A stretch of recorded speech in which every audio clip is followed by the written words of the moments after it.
Magandang hapon, kamusta kayo mga ka-Digital Cards? Nandito na naman nga po ako si Gandara, ang inyo pong kapatid na maghahatid sa inyo ng mga latest update and fresh happening single sa TVJ and the Digital Cards. And for today's video, naku marami po tayong pag-uusapan.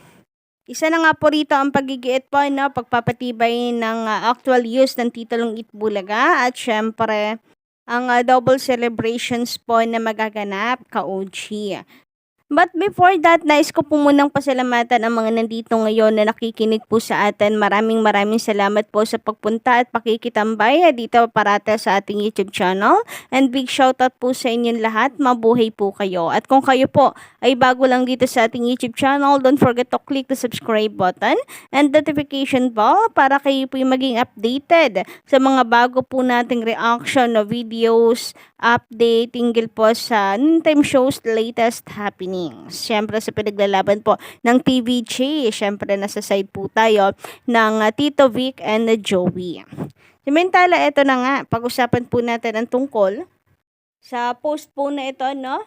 Ng isa pong pro tape, Bulaga, na kung saan ang sabi dito ay kasama pa rin ang Itbulaga. Tuwing matatapos ang bawat episode ng Itbulaga, kapansin-pansin na lumalabas ang iconic or trademark logo nito. Kapag nababangkit ang theme song nito, ang linyang kasama pa rin ang Itbulaga. So, iconic daw. Iconic trademark logo. So, sino nga ba ang nasa likod at idea po niyan? Ay mayroon pa din pong papel dyan si Henyo Master. Hindi po nila maitatanggi yan. Nako, kung ang bolotong po kaya or sila Yorme kaya ang mag-isip ng logo, magiging iconic din kaya ang trademark logo na yan? Charis. Anyway, sa pagpapatuloy nito, marahil sa tingin ng iba, ay maliit na bagay lang ito. Pero pinagtitibay ng Tape Inc. ang actual use o DAU sa trademark na ito. So, pinagtitibay. So, pinapamukha sa mga tao. Kaya nila piniflex parate, inilalabas ang logo na sila ang tunay na Itbulaga. Ganon, ginigiit po sa mga manonood. Siguro, no?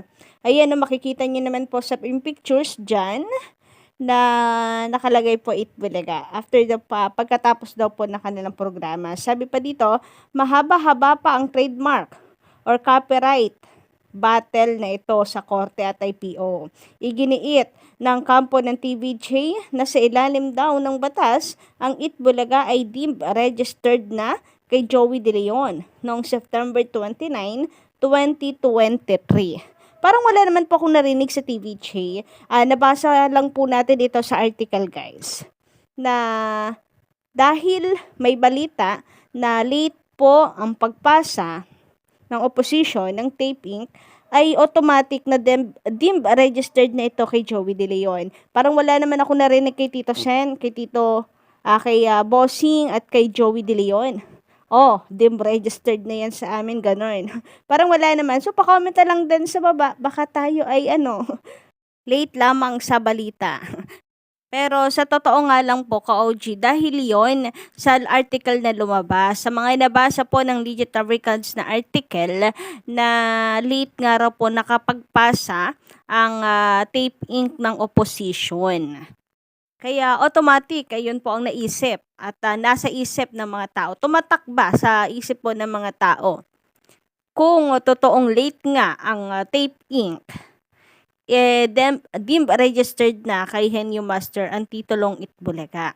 Ang tanong, late nga ba talaga? Yun na lang ang tanong, late ba talaga nakapagpasa ng opposition ang Tape Inc.? Meron pong lumabas na article na pinabulaanan nito at meron ding nagsasabi na inamin. Kaya hindi rin po malinaw sa mga netizen kung late ba talaga nakapagpasa ang Tape Inc. or hindi.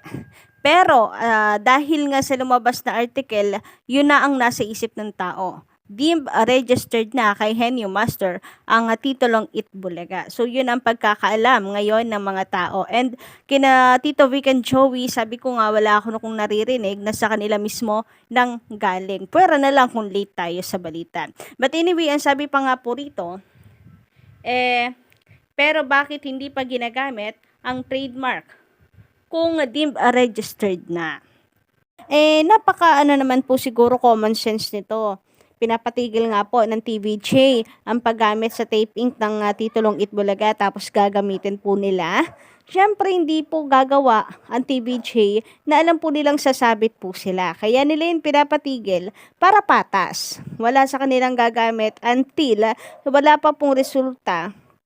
Wala pang sinasabi ang korte kung sino ang may karapatan gumamit ng titulong Itbulaga. Ang importante, kung deemed registered na ito kay Henyo Master, nagdag puntos ito para sa ebidensya po ng TVJ. So, yun po ang pagkakaunawa po natin dito. Kaya hindi nila ginagamit pa ang titulong Itbulaga. So, sana, kung po pwede nga lang mga ka-OG, no? Kung po pwede lang, sabi nga ni Bossing, kung siya ang tatanungin at siya ang masusunod ay talagang ang gagamitin po niyang titulo ay sa Itbulaga pa din.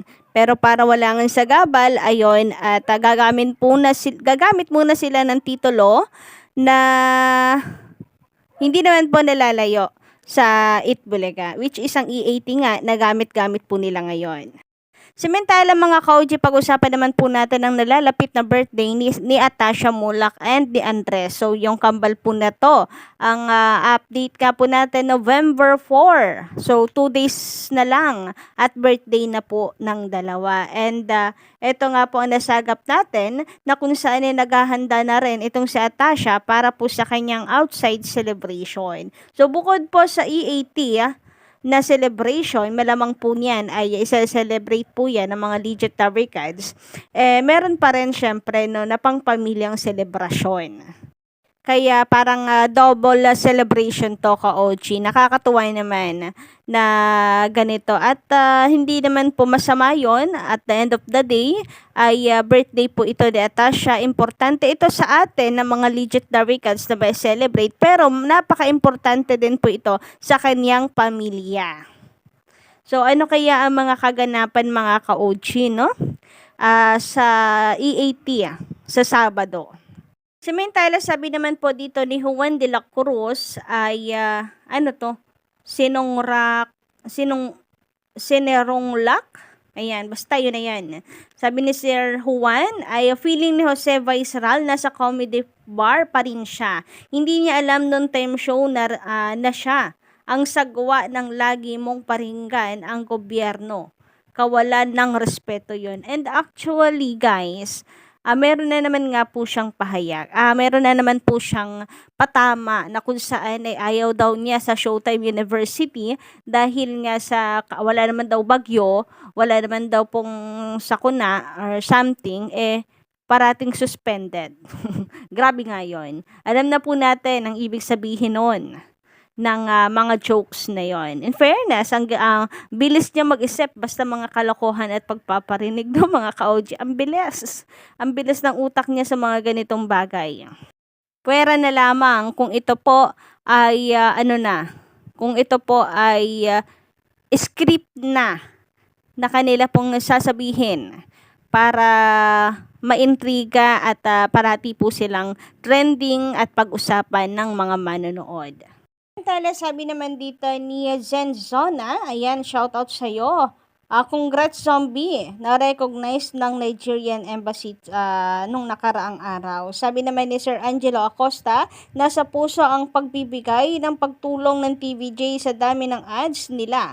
Malaki ang perang pumapasok di katulad ng ibang noontime show chan, naku po, awan nyo na. Grabe nga yun. So, ito po ang kaibahan. Genuine yun po yung pagbibigay tulong ng TVJ. At hindi po sila malulugi guys kahit malaki po yung pamigay nilang papremyo dahil marami po silang TV ads. So, kung meron man po naliliitan dahil masyadong nilalakihan ng Tape Bulaga, alam naman po natin ang dahilan. Nagpapalakas po sila. Samantalang ang TVJ, pinapalakas po nila ang kanilang production na alam po nating bago lang. Samantala, sabi naman dito ni Marvin Martinez, magandang hapon sa'yo, the best TV host ever in the Philippines, TVJ Dabarkads, the unbeatable #1 top ratings in noontime show, no one can put down TVJ. Oh, ito public, the best noontime show, a variety show, the best online views. TVJ Dabarkads, the longest running noontime show, host ever and ever. Congrats Zombie and Natasha. Iyan ang tatak TVJ. Sa TVJ nagsisimula ang pagsisikat. Walang imposible sa TVJ.